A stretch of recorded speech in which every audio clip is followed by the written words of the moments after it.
the know-it-all, I'm Ashley Jenkins, and it's time for your weekly dose of news. Ready? After I'm already throwing things. Jesus. After another high-profile swatting incident this month in which Joshua Peters, better known online as Koopa Troopa 787, tearfully berated swatters after his home was invaded because of a bogus threat call-in, a self-confessed swatter, this is like a test in concentration, has come forward to offer the perspective of those who do it, and unsurprisingly, he makes them all look like serious assholes. Not only did he admit that the real draw of the activity is power, intimidation, and feeling like the smartest guy in the room, but he also thinks that this is simply to be expected and should be the price of being a popular streamer. Obviously, we have some thoughts about that. Remember last year when that indie dev issued a death threat to Gabe Newell over Twitter? Meant in seriousness or not, you don't remember that? He said, I'm going to kill Gabe Newell. Gabe Newell is going to die.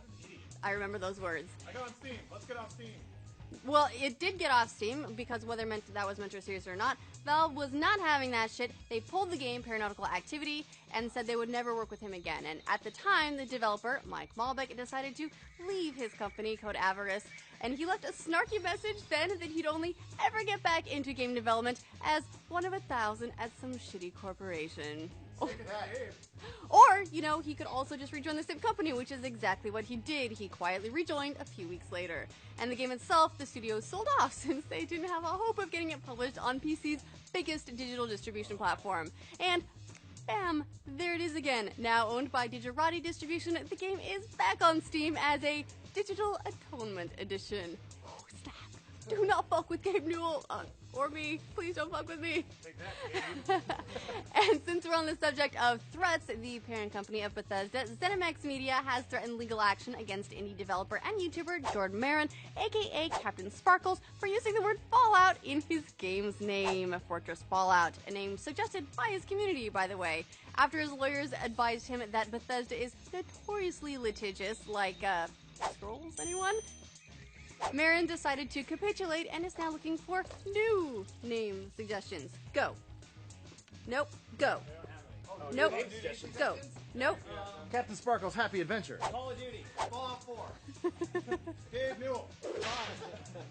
It's been a week of ups and downs for PlayStation after their newest update caused some serious havoc for PlayStation 4 users who received a bunch of error codes while trying to download it. Reports that networking shut down once the update was applied, locked some users out of games entirely, and reportedly even bricked at least one console. The kinks have since been worked out, and the update's running smoothly now, so the PS4's many owners can rest easy. And many PS4 owners there are, because after a solid showing in November and December, in which Xbox One nosed out the PS4 as the most purchased console in those months, PS4's taken the crown back for the month of January, and even competing against its own previous iterations, it's doing crazy well. The PS2 is the highest selling console of all time, and at this point in its life cycle had sold 18.07 million units, which has now been edged out by PS4's 18.5 million. Give yourselves a hand, PlayStation. It's a promising start to PS4's reign over this generation, but now that Xbox One's dropped the price permanently, it'll be interesting to see how this ongoing competition plays out. Unfortunately, their first big exclusive for the year, The Order 1886, that's probably not going to be much help. Earlier this week, a leaked playthrough of the full game on YouTube revealed that the game is shorter than many gamers expected, with a quick run-through clocking in at as little as 5.5 hours, which can work for some games if they're really well executed and tightly produced experiences, but that may not necessarily be the case here. Several reviews have given the game the cold shoulder for having too many unskippable cutscenes that eat into the already short time of the game, though it is agreed that the game is technically very impressive. The game's out today, though, so hey, you can make up your own damn minds on that. There's also been a Star Wars leak, specifically for the upcoming Battlefront game from DICE, which is due out this year. According to the leak, you can expect the game to tie in heavily with the Star Wars movies and serve as a lead into The Force Awakens, since it'll be out shortly before the movie premieres in December. I want it now. The bulk of the game is set to take place during the original trilogy, with participation in some notable and familiar battles, though there will also be a little bit of prequel content, some nods to the Clone Wars, and some original content to help fill in gaps between End of Return of the Jedi and The Force Awakens, but not too much since Lucasfilm may be working on movies set during that time period. You know they are. It's going to happen. They got spin-offs planned already. I want 100 movies. Goonies 3. And on to Nintendo, where they've crowned the best-selling amiibo so far that can be found anyway, since some of the runs have been just insanely difficult to find. What have you done to the set? What? Oh no. Since some of the runs have been insanely difficult to find, and there's a shortage of both amiibo and new 3DS units caused by a strike in ports on the West Coast. It's got all the big ships and their cargo backed up, so it's all kind of a mess.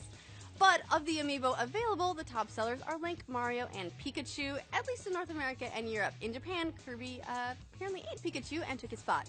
Nintendo's also revealed that they'll be enabling amiibo to unlock bits of classic NES and SNES games on Wii U sometime in the first half of this year. Interestingly, it looks like there are also some secret amiibo on the way. A Walmart advertisement has outed a gold Mario amiibo as a retailer exclusive, and a silver one may follow suit, though where he'll end up is anyone's guess. Not the first time since Shulk was a GameStop exclusive, Rosalina and Luma was a Target exclusive, and what are you doing? Don't worry about it. What? And Meta Knight was a Best Buy exclusive, but there you go. He's coming somewhere, probably. Finally, and not exactly news per se, but we paid a visit to Gearbox Software in Dallas to learn more about the Homeworld Remastered Collection that hits digital shelves next week to find out what's changed, what's the same, what's up with Cataclysm missing, that was one of my favorites, and so on. So if you're feeling in the mood for a bunch of in-depth features on that, we've got you covered.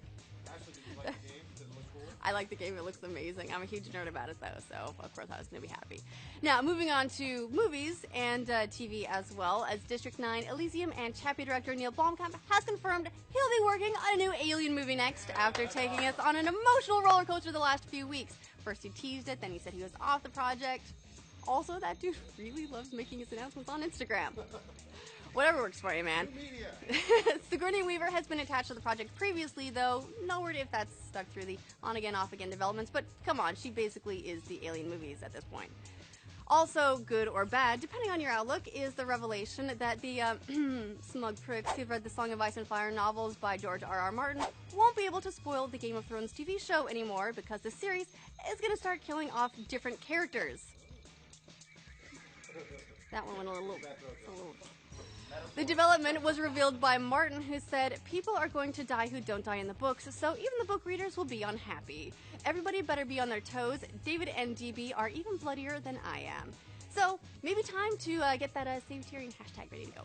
Even small changes have had a pretty serious impact on the way the show's played out so far, so if they start killing off book-safe characters, oh my god, there's no telling how much the two stories are going to diverge.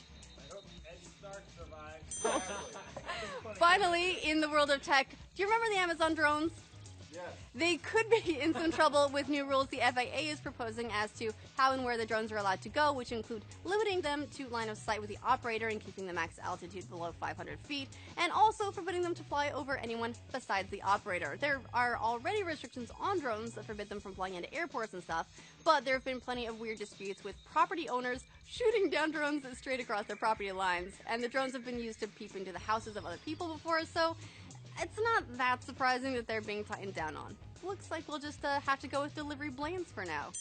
What if you have a drone following the other drone so you can keep an eye on it? What if you Like a can drone see train. the bedroom of the hot girl and you send your drone in it, so technically it's line of sight because you're normally using your binoculars, but now you don't have to because there's a camera on your drone.